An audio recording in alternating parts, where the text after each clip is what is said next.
All right, listen up, network defenders and incident responders. This is a Code Ninja security advisory. The immediate threat landscape. It's fundamentally shifted, and we are initiating a coordinated vulnerability disclosure right now. Let's dive right into this intelligence briefing. What we're looking at today in this explainer is a catastrophic remote code execution, an RCE vulnerability. It's impacting on-premises Microsoft SharePoint server deployments.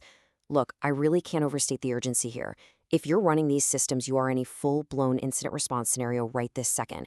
You need to assume breach, aggressively preserve your forensic evidence, and patch your systems immediately. Otherwise, you're facing complete network compromise. Now, what's truly critical is that number right there, 9.8. That's the official CVSS 3.1 rating for this vulnerability. And, in our world, a 9.8 out of 10, that means it is categorized as critical, with a capital C. This isn't some theoretical exercise, guys. It's not a drill. It represents a remote, low-complexity attack vector that threat actors are literally actively exploiting in the wild as we speak. Phase 1, the 0 day. This timeline brilliantly, and honestly kind of terrifyingly, illustrates the sheer speed of this crisis. Let's just walk through how this escalated. On July 14th, Microsoft officially published their security advisory and pushed out emergency patches, right? Then, just 2 days later, July 16, things escalated massively. Microsoft confirmed active in the wild exploitation. This triggered CISA to immediately slam it onto their known exploited vulnerabilities catalog. By July 17th, threat intel teams were scrambling in full triage mode, pushing out detection strategies. And then look at that final date, July 19th.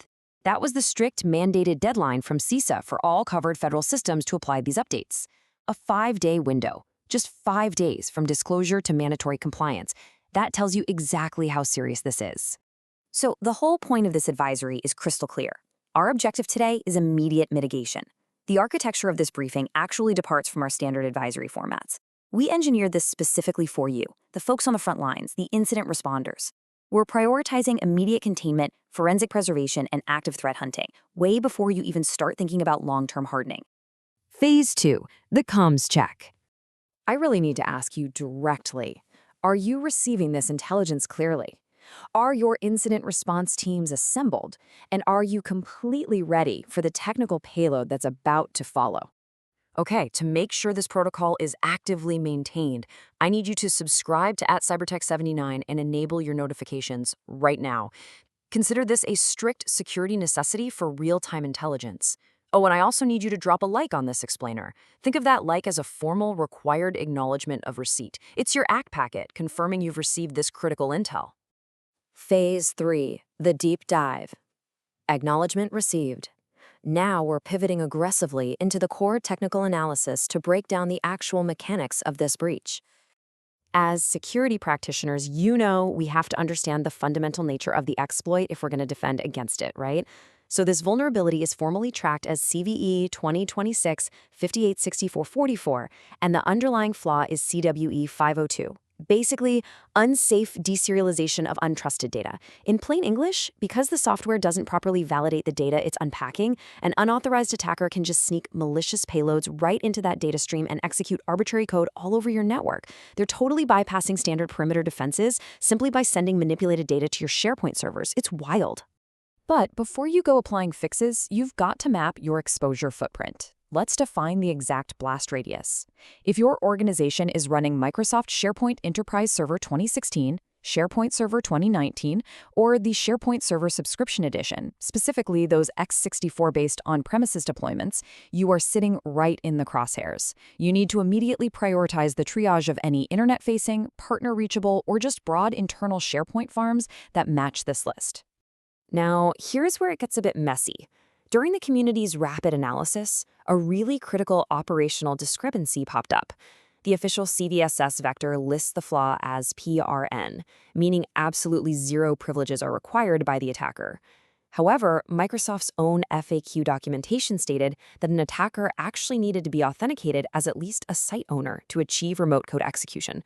Guys, this is a massive, massive intelligence gap when it comes to attacker privileges. So, how in the world do we handle this discrepancy? Honestly, the answer is simple and it's aggressive. You ignore the ambiguity. Our defensive mandate dictates that we have to assume the absolute worst-case scenario. You need to defend your systems assuming a zero-click, unauthenticated remote code execution is fully on the table. If you just sit around waiting for clarification, you're literally giving the adversary free time to compromise your infrastructure. Okay, let's move to our strict tactical containment sequence. This is exactly how you halt ongoing exploitation attempts.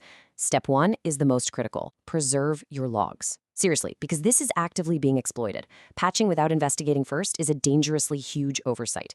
You have got to preserve your forensic evidence before you execute any disruptive reboots or apply a single patch. Then, once your evidence is totally locked down and secured, step 2 is to apply those July 14th security updates. Finally, step 3, you've got to ensure the anti-malware scan interface, AMSI, integration is enabled for every single SharePoint web application you're running. To support that final step, both Microsoft and CISA highly recommend monitoring for specific Microsoft Defender and AMSI detections that are associated with observed exploit activity. You need to verify your defenses are actively blocking exploit script/sus-signout-rec-body.a, which handles request body scanning, especially for the subscription edition.